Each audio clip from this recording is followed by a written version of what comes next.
तो चलिए शुरू करते हैं आज के बायोलॉजी का सेशन। और हम लोग पिछले क्लासेस में बायोलॉजी का डिफिनेशन पढ़ लिए थे कि स्टडी ऑफ लिविंग्स क्या कहलाता है, बायोलॉजी कहलाता है। और हम लोग ये भी जाने थे कि बायोलॉजी के दो पार्ट्स होते हैं, बोटनी और जूलॉजी। बोटनी के फादर कौन थे? अरस्तु। और जूलॉजी के फादर कौन थे? थियोफ्रेस्टस थे। उसके बाद हमने ये पढ़ा था कि अरस्तु ने एक बुक लिखी थी हिस्टोरिका एनिमेलम और थियोफ्रेस्टस ने एक बुक लिखी थी हिस्टोरिका प्लांटेरम। उसके बाद हमने ये जाना था, चैप्टर हमने स्टार्ट किया था कौन सा? जैव प्रक्रम, लाइफ प्रोसेस। उसमें हमने ये जाना था कि लाइफ प्रोसेस कहते किसको हैं। हमने ये बताया था कि वो सभी प्रक्रियाएं जो हमारे शरीर को क्या करती हो, मेंटेन रखती हो, वो क्या कहलाता है? लाइफ प्रोसेस कहलाता है। उसके बाद हमने उसके आगे पढ़ा था कि हमारे आसपास के जितने भी चीजें हैं या तो लिविंग्स हैं या नॉन लिविंग्स, उसको हमने 7 बेसिस पे क्या किया था? डिफ्रेंशिएट किया था। उसके बाद हम लोगों ने न्यूट्रिशन का डिफिनेशन पढ़ा था कि न्यूट्रिशन वह प्रक्रिया है, वह प्रोसेस है जिसमें हम फूड को गेन करते हैं, किस लिए? एनर्जी को प्राप्त करने के लिए। उसके बाद वह पोषक पदार्थ जो क्या होता है हमारे, हम न्यूट्रिशन के रूप में लेते हैं, यानी कि वह पदार्थ जो हम ग्रहण करते हैं वो सारे पोषक पदार्थ कहलाते थे, न्यूट्रिएंट्स कहलाते थे। अब हम आगे पढ़ते हैं फेज ऑफ न्यूट्रिशन। अब हम पढ़ेंगे फेज ऑफ न्यूट्रिशन। तो फेज ऑफ न्यूट्रिशन क्या? पोषण के स्तर, यानी कि हमारे शरीर में ये वर्क कैसे करेगा। तो सबसे पहले क्या होगा, हम फूड को क्या करेंगे? इनटेक ऑफ फूड, यानी फूड को ग्रहण करेंगे। क्या करेंगे? फूड को ग्रहण करेंगे। सेकंड स्टेप में क्या होगा? उस फूड का डाइजेशन होगा। डाइजेशन ऑफ फूड यानी भोजन का क्या होगा? पाचन होगा शरीर में। उसके बाद क्या होगा? ऐसे एब्जॉर्प्शन ऑफ फूड होगा। भोजन का क्या होगा? शरीर में अवशोषण होगा। उसके बाद क्या होगा? असेमिलेशन ऑफ फूड, यानी भोजन का उस शरीर में क्या होगा? हमारे रक्त में क्या होगा?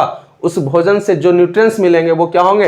हमारे शरीर में उसका संचार होगा, यानी रक्त में समावेश करेगा और उसका रक्त पूरे शरीर में क्या होगा? संचार होगा। और उसके बाद अंतिम में क्या होगा? जो बेस्ट उस भोजन में बच जाएंगे, जो बेकार पदार्थ बच जाएंगे हमारे शरीर से क्या हो जाएंगे? यानी कि इजेक्शन ऑफ वेस्टेज, यानी कि वो क्या होगा? शरीर से बाहर निकल जाएगा। एक एग्जांपल के थ्रू इसको समझने की कोशिश करते हैं। एक एप्पल को क्या किए? हम खाए हैं, इंटेक किए, हम अपने शरीर में, हम अपने मुंह में क्या लिए? रखे। उसको क्या किए? Break down into a small pieces, छोटे छोटे टुकड़ों में क्या कर लिए? काट लिए। अब छोटे छोटे टुकड़ों में क्या किए हैं? काट लिए। अब मान लिया जाए इसमें बहुत सारे न्यूट्रिशन है, लेकिन हम उसमें से हम क्या निकाल लिए? मान लिया जाए उसमें ग्लूकोज है, तो इस ग्लूकोज का होगा आंत द्वारा, इंटेस्टाइन द्वारा उसका क्या होगा? एब्जॉर्प्शन होगा। उस ग्लूकोज का क्या होगा? आंत द्वारा, इंटेस्टाइन द्वारा उसका क्या होगा? एब्जॉर्प्शन होगा। और वो ग्लूकोज कहाँ मिल जाएगा? ब्लड में मिल जाएगा। किसे मिल जाएगा? ब्लड में। यानी कि ब्लड में क्या हो जाएगा? एब्जॉर्प्शन हो जाएगा। एब्जॉर्प्शन हो जाएगा किसके द्वारा? आंत के द्वारा उसका एब्जॉर्प्शन हो जाएगा। और एसिमिलेशन हो जाएगा कहां पे? ब्लड में। उसका ब्लड में क्या हो जाएगा? समावेश हो जाएगा, यानी रक्त ग्लूकोज में क्या हो जाएगा? मिल जाएगा और उसका क्या हो जाएगा? संचार हो जाएगा। उसके बाद जो छोटी छोटी जो बेकार पदार्थ बच जाएगा वो क्या हो जाएगा? जो बेकार पदार्थ बच जाएगा वो क्या हो जाएगा? शरीर, हमारे मल परित्याग द्वारा क्या हो जाएगा? शरीर से बाहर निकल जाएगा। एक बार आप यहां तक समझिए, नोट कीजिए, उसके बाद बढ़ते हैं आगे।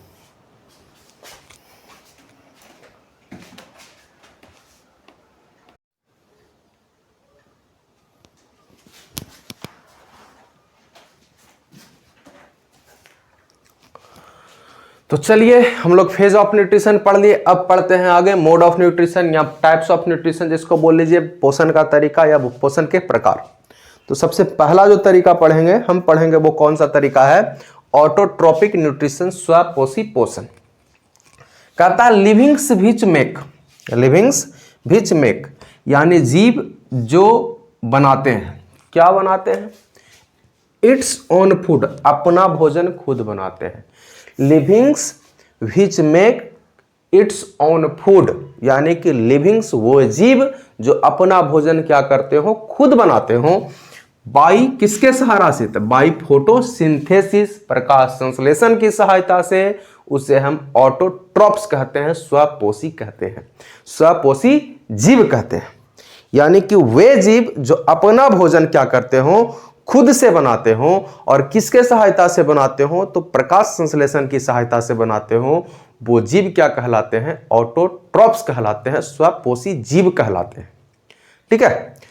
और जो प्रोसेस, फोटोसिंथेसिस में जो प्रोसेस लगता है, फोटोसिंथेसिस को हम आगे पढ़ेंगे, लेकिन जो प्रक्रिया फोटोसिंथेसिस में आती है उस प्रक्रिया को हम क्या कहेंगे? ऑटोट्रॉपिक न्यूट्रिशन कहेंगे। The process in which N autotrophs, वह प्रक्रिया जिसमें स्वपोषी प्रिपेयर इट्स ओन फूड, अपने भोजन को क्या करते हो? बनाते हो, वह प्रोसेस क्या कहलाता है? ऑटोट्रॉपिक न्यूट्रिशन कहलाता है। यहाँ हिंदी में भी लिखा हुआ है, वह प्रक्रिया जिसमें स्वपोषी अपना भोजन बनाते हो, स्वपोषी पोषण कहलाता है।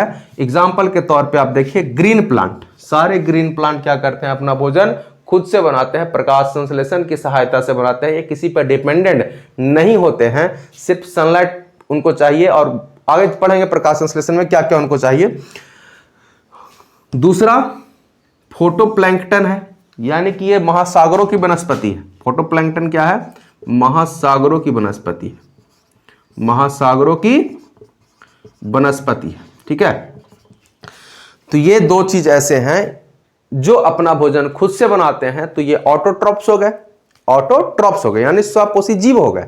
और जो प्रक्रिया ये करेंगे वो प्रक्रिया क्या होगा? ऑटोट्रॉपिक न्यूट्रिशन होगा, स्वपोषी पोषण कहलाएगा। ठीक है, अब ऑटोट्रॉप्स को एक दूसरे नाम से जानते हैं, उसको क्या नाम देते हैं? प्रोड्यूसर यानी उत्पादक के नाम से जानते हैं। ऑटोट्रॉप को किस नाम से जानते हैं? ऑटोट्रॉप्स को प्रोड्यूसर यानी उत्पादक के नाम से हम जानते हैं। एक बार यहां तक समझिए, उसके बाद बढ़ते हैं आगे।